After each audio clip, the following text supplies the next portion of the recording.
At the beginning of the story, we are introduced to Tess Thorne, a famous author who is talking on the phone with her friend.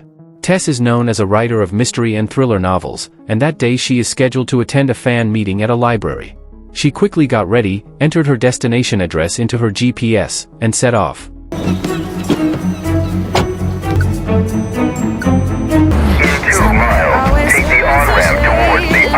After a long and winding journey, Tess finally arrived at the library with her heart pounding with excitement.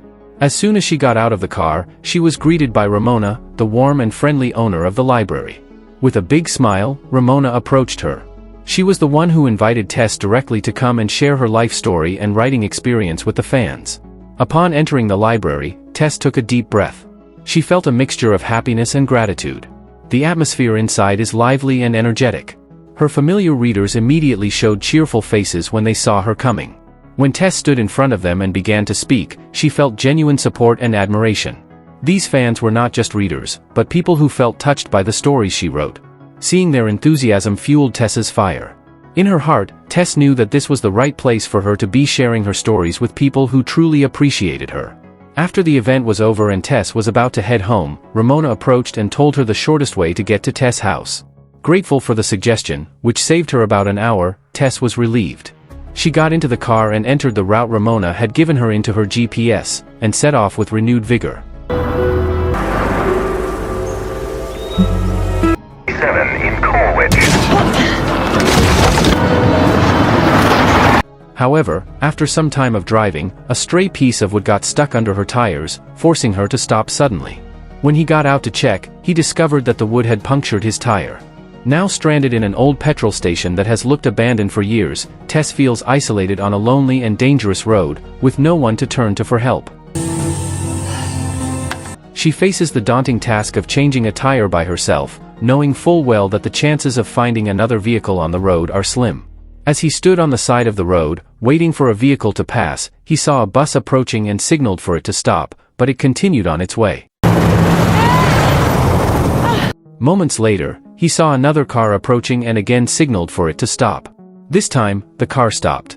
Tess immediately approached the driver and asked him to help. The man agreed, and introduced himself as Lester.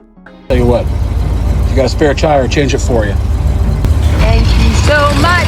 I really appreciate it! As he began to change the tire, Tess felt relieved, confident that she would soon be able to get home.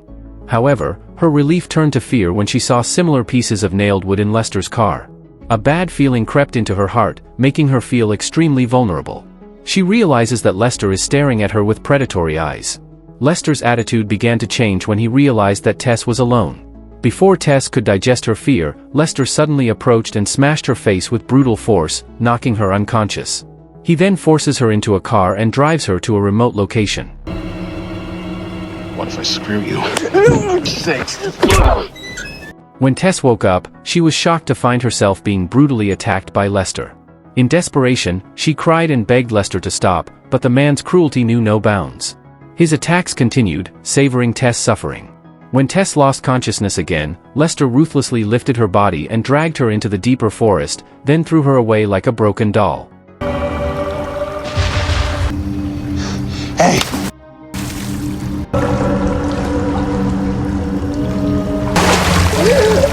After Lester left, Tess slowly regained consciousness and tried to get up, but she fell back into the cold water. Her body was covered in wounds and she could barely stand. Beside her, she found the corpse of another woman, a victim of Lester's cruelty, who was thrown away. In that desperation, a glimmer of determination appeared in Tess.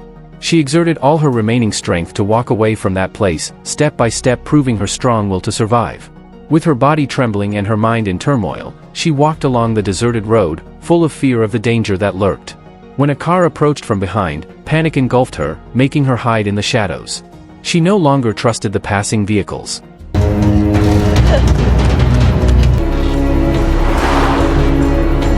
After a long and tiring journey, Tess arrived at a small shop. There, she cleaned herself up and tried to contact her friend, but her calls went unanswered. Frustrated but determined, she finally made it home. The first thing she did was grab her gun and load it with bullets. Lester now has her bag and her home address, leaving Tess feeling very threatened. The trauma she experienced left her too shaken to seek medical attention. She prefers to confine herself to her home, seeking refuge from the outside world as she tries to recover from the nightmare she just went through. And he hit me and he raped me.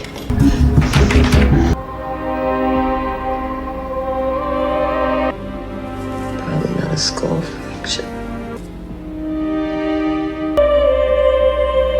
Over time, her physical wounds began to heal, but her inner wounds were still gaping. Filled with a desire for revenge, Tess began planning her next move. One day, she received a call informing her that her car could be collected, but it had to be done quickly before the police intervened. On arriving at the vehicle storage center, she met an elderly woman who noticed her injuries and asked what had happened. Tess recounted her horrific experience. The woman replies with a sad tale of her own past, where her stepfather tortured and abused her to the point of gouging out one of her eyes. In a somber tone, she warned Tess of the dangers of vile men and asked her to remain vigilant. Your help, I appreciate it.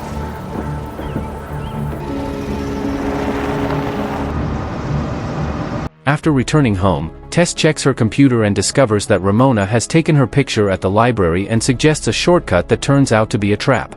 She concluded that Ramona had deliberately directed the path so that Lester could ambush and attack her. In a shocking plot twist, Tess learns that Lester is Ramona's son. Fueled by anger and betrayal, Tess confirms the truth by finding evidence that Ramona emailed a picture of herself to Lester. Esther! The trap.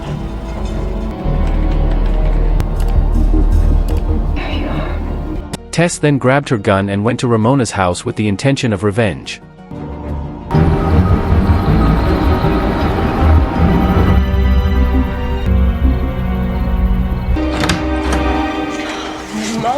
When Ramona opened the door, her eyes widened to see Tess alive and standing in front of her with her gun pointed. Ramona immediately fell to her knees, begging and crying that she was innocent. But Tess' heart was hardened, she didn't care anymore. As she prepared to fire, Ramona suddenly lunged at her and grabbed the gun. To me. No. And tried to kill me. You said me to him! You were perfect for him.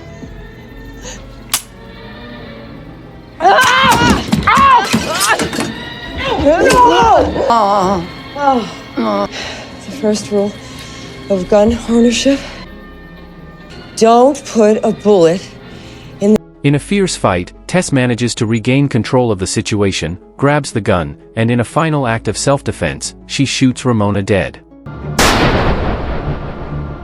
After the horrific act, Tess wipes the blood from her face, her hands trembling as she stares at the once happy photo of Lester with his sister.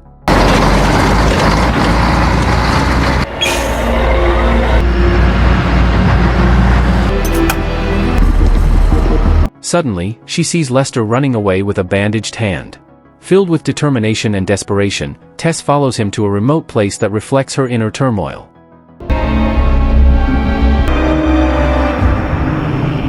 This isn't the correct address. No, it isn't, but he stopped here. Once there, she searched frantically for Lester, but couldn't find him.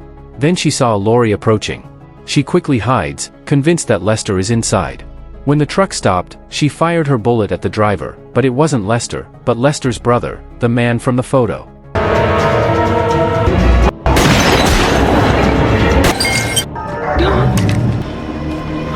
What have I done? Kill her. Realizing her mistake, Tess cried hysterically, regretting the actions she had taken. She then enters the empty house, and with the help of a flashlight, sees the gruesome pictures on the wall showing Lester and his brother raping and killing women. Tess finally realizes that these two men and her mother worked together to trap, attack, and kill the victims. She also remembers that during the attack, Lester's brother took pictures of the incident. Sick bastard.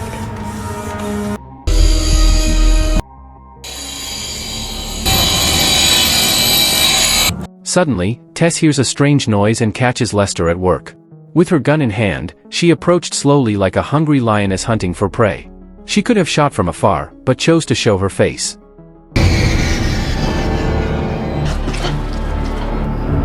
You're dead. That would be your mommy. Lester was shocked to see Tess alive. When Lester tried to attack her, Tess immediately shot. Despite being wounded, Lester still tried to attack. Tess then took a nailed wooden stick and hit Lester in the face, making him scream in pain. I get it.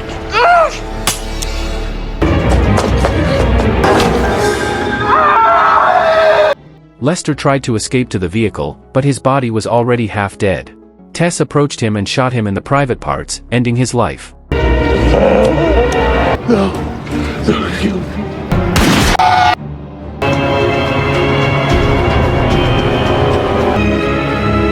I didn't kill an innocent man. They were all guilty. Part of me died after what they did to me, but what they left of me is stronger. The film Big Driver illustrates how deep trauma and suffering can give birth to strength and courage to fight injustice. In the face of brutal violence and heartbreaking betrayal, Tess shows that victims are not always weak. They can rise up, face their fears, and fight for justice in their own way. However, the film also presents the dark side of revenge, that avenging a crime with violence can leave moral scars and emotional baggage in its wake. The message is clear: it is important for us not to underestimate or turn a blind eye to the suffering of victims, especially women, because often crimes occur not only because of the perpetrators, but because there are people around them who are silent, participate, or even facilitate the atrocities. Ultimately, the courage to stand up and speak out is the first step to breaking the chain of violence. If you enjoyed this video, don't be shy, hit the like button, and if you disliked it, hit the dislike button twice just to be sure. You should watch the full movie. Thank you very much for watching.